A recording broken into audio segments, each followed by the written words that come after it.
आज की कहानी का शीर्षक है फूलों का गुलदस्ता। शहर में दादाजी का बड़ा सा बगीचा हुआ करता था। गुलाब की क्यारियाँ, अमरूद के पेड़, गुलमोहर, चमेली के फूल। मेरे दादाजी विश्वंभर नाथ माथुर 50 साल से रोज शाम को खुद अपने हाथों से उन क्यारियों में पानी देते थे। जैसे अपने 5 बेटे बेटियों के अलावा ये दर्जनों बच्चे भी उन्हीं ने अपने हैं। अपने ही तो थे। एक फूल भी अगर मुरझाता था तो शाम को मन से खाना भी नहीं खा पाते थे। मैं तब एक छोटी सी बच्ची थी। मुझे फूलों के बारे में बताते थे। ना जाने ये सब मैं आज आपको क्यों बता रही हूँ। शायद इसलिए क्योंकि आज मेरा 31वां जन्मदिन है और अपने जन्मदिन पर मुझे दादाजी बहुत याद आ रहे हैं। पिछले साल मेरे जन्मदिन के दिन 3 महीने के बाद वो हमें छोड़कर चले गए थे। ऑपरेशन की पिछली रात को मैं उनके साथ वार्ड में थी। गार्डनिंग की कुछ किताबें लाई थी उनका मन बहलाने के लिए। बोले, दिशा बेटा, जितना मुझे ज़िंदगी में इंसान नहीं सिखा पाया उससे बहुत ज़्यादा मैंने फूलों से सीखा है। मुश्किलों की मुट्ठी से उभरना, कांटों को खुशी खुशी दामन में थाम लेना और धूप हो या छाँव, दुनिया के लिए यूँ खिलना कि कभी कोई मुरझा ना जाए। फूलों से प्यार करना मुझे दादाजी ने ही सिखाया। खुद से प्यार करना भी उन्होंने ही सिखाया था। हर जन्मदिन पर मुझे एक नए फूल का पौधा देते थे। मेरी जिम्मेदारी होती थी कि मैं उसे बड़ा करूं, कभी मुरझाने ना दूं। अभी उस बड़े से शहर के अपने छोटे से 2 बेडरूम के शेड्स अपार्टमेंट में अपने शहर के दिनों की क्लासमेट अंजलि के साथ रहती हूँ। एक बैंक में मैं नौकरी करती हूँ। शहर को अक्सर याद करती हूँ। घर में दादाजी की याद में 5 छोटे छोटे गुलदस्ते लगाए हैं जिन्हें पानी ना देने पर अंजलि पर गुस्सा होती रहती हूँ। आज मैंने सोचा कि उसे डिनर पर ले जाऊंगी। घर पहुंची तो देखा अंजलि कब से तैयार बैठी है। मेरी देरी पर फर्जी गुस्सा दिखाते हुए कमरे के बीचों बीच बिन बुनाए मेहमान की तरह खूब बड़ा सा फूलों का गुलदस्ता रखा था, वाइट लिलीज का। मैंने पूछा, किसने भेजा है? अंजलि बोली, पता नहीं, कोई नाम नहीं था। ये तो बड़ी मिस्ट्री हो गई थी। किसने भेजा होगा ये गुलदस्ता?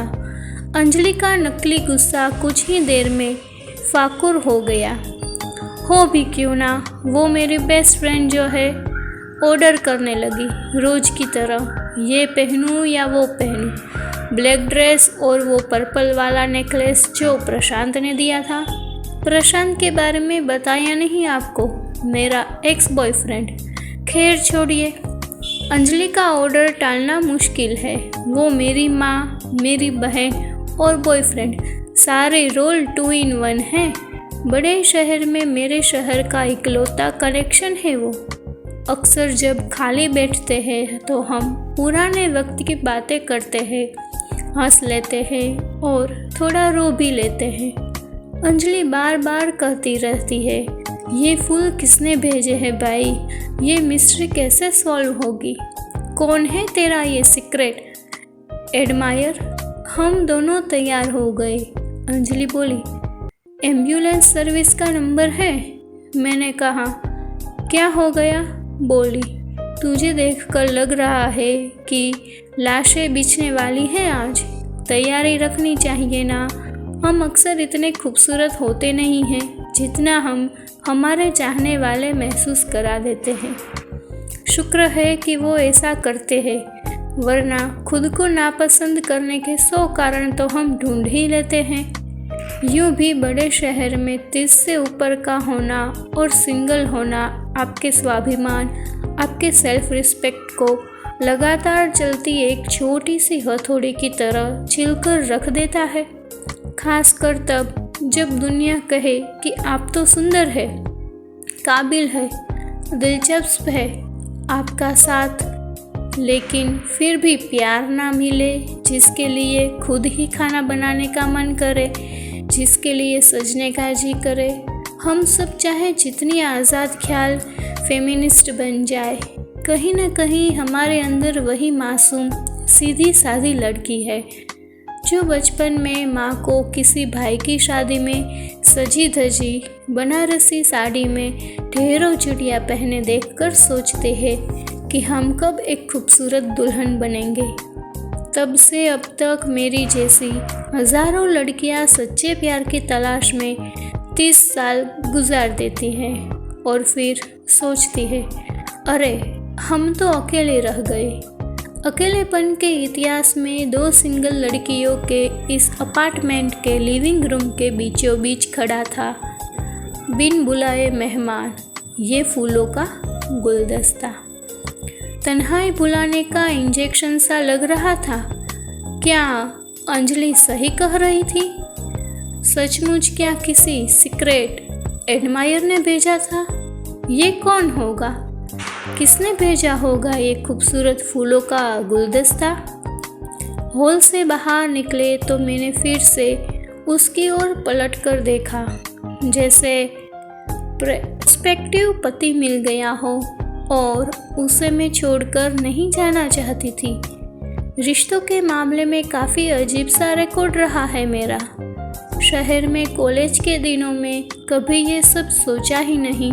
हालांकि अंजलि के हाथों अक्सर रूलदार कागज़ पर शर्मा शर्मा कर लिखे हुए लव लेटर्स चले ही आते थे। बाद में पता चला कि एक लड़का था जो इंग्लिश में बड़ा तेज़ था। उसको धमकाकर सब लोग लड़कियों को लव लेटर लिखवा लिया करते थे। जब आगे पढ़ाई करने के लिए शहर छोड़ा तो पहली बार लड़कों से दोस्ती हुई। पापा ने हमेशा भरोसा किया मुझ पर। कुछ गलत लोगों से भी दिल लगाया, लेकिन शुक्र था कि बात आगे नहीं बढ़ी।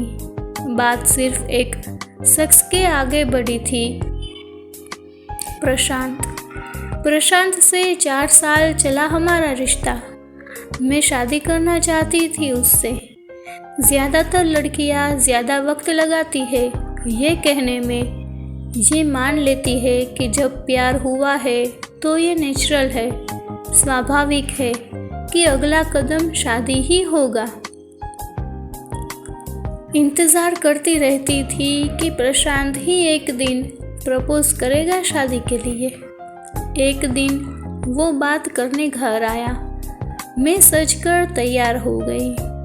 अंजलि और बाकी फ्रेंड्स ने मेरी उम्मीद इतनी बढ़ा चढ़ा रखी थी कि जैसे शादी की तारीख ही नहीं, हनीमून की जगह भी पक्की करने आ रहा हो।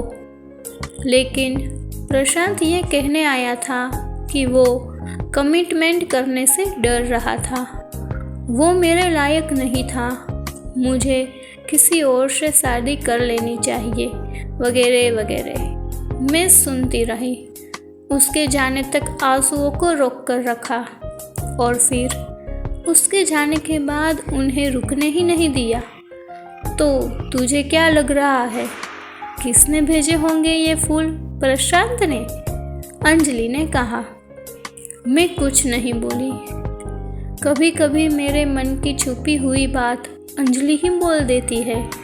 मेरी कमज़ोरियाँ, मेरी इनसिक्योरिटी, डर मुझसे बेहतर जानती है वो।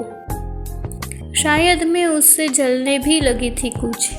आजकल उसे प्यार जो हो रहा था, एक लड़का था उसके ऑफिस में, रोहन, बड़ा लट्टू हो चला था उस पर। पहले से ही निकम्मी मेरी बेस्ट फ्रेंड, अब तो और भी काम नहीं करती थी। सचमुच ये फूलों का गुलदस्ता प्रशांत ने भेजा होगा क्या?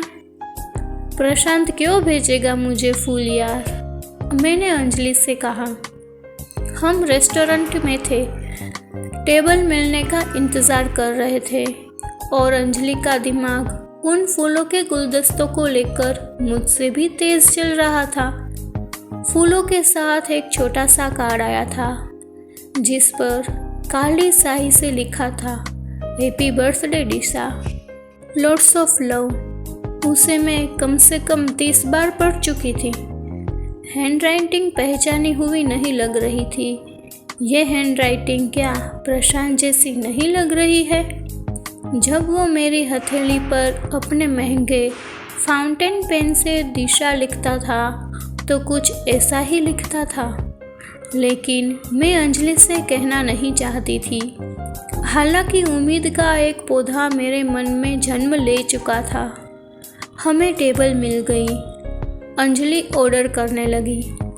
जब वेटर चला गया तो अंजलि ने पूछा, अच्छा चल छोड़ उस गुलदस्ते को, ये बता कि तेरा आजकल का बेस्ट बर्थडे कौन सा था? मैं मुस्कुराई। मैंने कहा, जब मैं 15 साल की थी और दादाजी ने मुझे अपने मन का कोई पेड़ उनके बाग में लगाने के लिए कहा था तो मैंने बरगद का एक पौधा लगाया था। दादाजी ने कहा था कि दूर की सोचते हैं बेटा, जब ये 150 साल का हो जाएगा तब भी आकर इसका ख्याल रखना। मैंने कहा था, और तुम कहाँ होगी दादाजी? दादाजी ने बोला, मैं वहीं पुराना काम कर रहा हूँगा। भगवान जी ने बाग में बागवानी की नौकरी हथियाली होगी। दादाजी ने कहा था कि दिशा, जब भी तुम उदास हो, अकेली हो, तो मुझे याद करना, इस बगीचे को याद करना। ये तुम्हारी यादें, तुम्हारे सपनों का बगीचा है।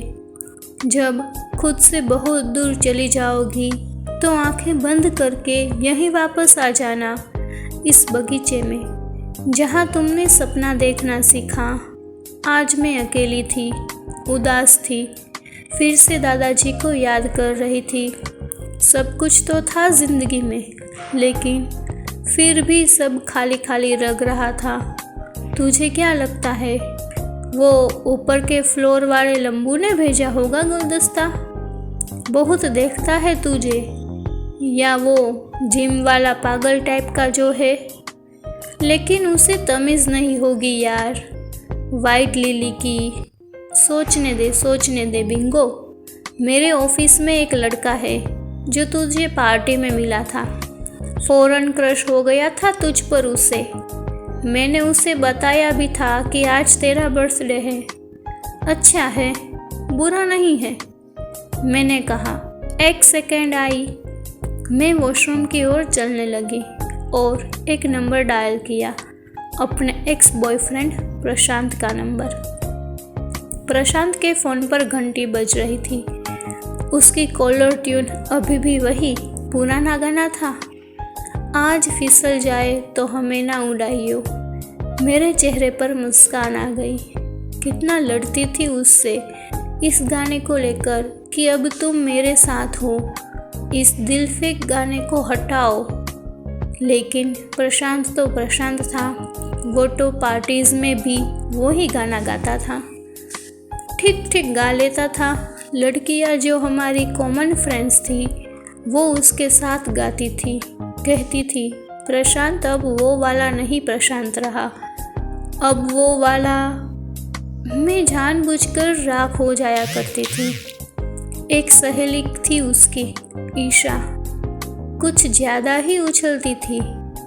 मैं कुछ लेने के लिए उड़ी और वापस आकर देखूं तो प्रशांत के बगल में बैठी है।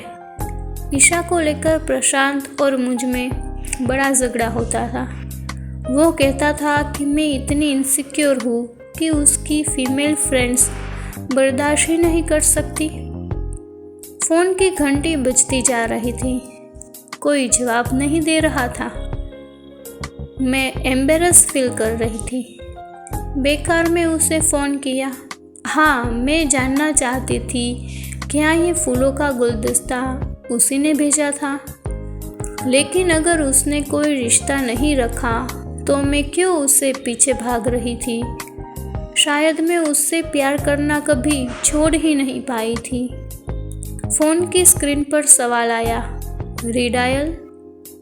ना जाने किस पागलपन में मैंने कह दिया यस। फिर फ़ोन डायल होने लगा, फिर वही कॉलर ट्यून। उस कॉलर ट्यून को सुनकर एक सेकंड में फिर उन लम्हे में पहुंच गई थी जो हमने साथ बिताए थे। जैसे वो बस अभी फ़ोन उठाएगा और मैं बोलूँगी, खाना खा लिया बेबी। उसने फ़ोन का अभी भी जवाब नहीं दिया। मैं पलटी, सामने अंजलि खड़ी थी। बोली, मैं तब से इंतज़ार कर रही हूँ यार, क्या कर रही है तू? मैंने कहा, वो वॉशरूम आई थी। वो बोली, तू मर्द बन गई है क्या? आदमियों वाले बाथरूम के सामने खड़ी है। फिर हंसकर बोली, शायद इसलिए शादी नहीं हो रही है तेरी। मैं अंजलि के इस मजाक पर तिलमिला गई। मैंने कहा, just shut up, it is not funny. Anjali ने कहा, दिशा मुझे पता है तूने प्रशांत को फ़ोन किया होगा, उसके पीछे मत भाग, ही इज़ गॉन, वह जा चुका है। मैंने कहा, तू तरस मत खा मेरे पर, तुझे तो बॉयफ्रेंड मिल गया ना। आई एम वेरी हैप्पी, जैसी भी हूँ मैं गुस्से में अपनी बेस्ट फ्रेंड को वहीं छोड़कर तेजी से रेस्टोरेंट के बाहर निकल गई। अंधेरे में रोती रोती टैक्सी में बैठकर चली जा रही थी मैं। मेरे आंसू टैक्सी वाले को नजर ना आए इसलिए खामोशी से आंसुओं को पोंछती रहती। एक सवाल साथ चल रहा था, मैं किसके पीछे भाग रही थी? क्यों ऐसा लग रहा था जैसे उस पर मेरी जिंदगी टिकी थी? ये फूलों का गुलदस्ता किसने भेजा था? रात के सीने में ये दिशा कहीं दिशाहीन चली जा रही थी। मेरे हाथों में पसीने से भीगा वो विजिटिंग कार्ड था जो वाइट लिलीज के साथ आया था। पीछे फ्लोरिस्ट का एड्रेस था। मैं वहीं उस फ्लोरिस्ट के पास जा रही थी, उससे पूछने कि आखिर किसने ये फूल भेजे थे। मेरे फ़ोन की घंटी बजी। प्रशांत का था। हाय, क्या हाल? उसने कहा। सॉरी यार, मीटिंग में था। मैंने कहा, नहीं इट्स ओके। कैसे हो तुम? वो बोला, बिल्कुल ठीक। उसके पास मुझसे कुछ कहने को था ही नहीं। मेरे एक्स बॉयफ्रेंड को मेरा जन्मदिन तक याद नहीं था। वो मुझे फूल कैसे भेज सकता था? अचानक उसके पीछे से आवाज़ आई, are you coming baby? Isha की थी वो आवाज़। मैंने फ़ोन रख लिया, कीपैड से आंसुओं को पोंछा। अंजलि को एसएमएस किया, सॉरी, हमेशा की तरह इस बार भी मुझे माफ़ कर देना। फ्लोरिस्ट के दुकान के सामने गाड़ी रुकी। मैं अंदर गई और पूछा, जी ये फूल किसने ऑर्डर किए थे मेरे लिए, क्या आप बता सकते हैं? फ्लोरिस्ट बोला, मैडम ये तो नहीं बता पाएंगे। फिर उसका असिस्टेंट बोला, दद्दा ये तो वही वाला ऑर्डर है। फ्लोरिस्ट बोला, अरे अच्छा हुआ आप आ गई, एक गलती हो गई थी हमसे। इसके साथ एक मैसेज हम भेजना भूल गए थे। असल में ऐसा ऑर्डर हमारे पास पहले आया ही नहीं कभी। ये ऑर्डर पिछले साल करीब 10 महीने पहले आया था। चेक आया था और फ़ोन पर मैसेज डिटेक्टिव हुआ था। इतना टाइम बीत गया ना, इसलिए ये दराज में मिसप्लेस हो गया। ये लीजिए, ये था मैसेज। कागज़ पर लिखा था, दिशा हैप्पी बर्थडे। प्रशांत तुमसे प्यार नहीं करता, अंजलि ने बताया था हमको फ़ोन पर, और इसमें प्रशांत का या तुम्हारा कोई दोष नहीं है। किसी को खुद से प्यार करवाना हमारे बस में होता ही नहीं है, खुद से प्यार करना हमारे बस में होता है। औरों के पीछे भागते हुए खुद से इतनी दूर मत जाना और इतनी मजबूर कभी मत बनना कि खुशियाँ किसी और की मर्जी और फैसलों की मोहताज बन जाए। आई लव यू बेटा, तेरा दादाजी। बस यही तक थी ये फूलों की दास्तां। अगर आपको ये कहानी अच्छी लगी हो तो इसे लाइक करें, शेयर करें और ऐसी ही कहानियाँ सुनने के लिए मेरे चैनल को सब्सक्राइब कीजिए।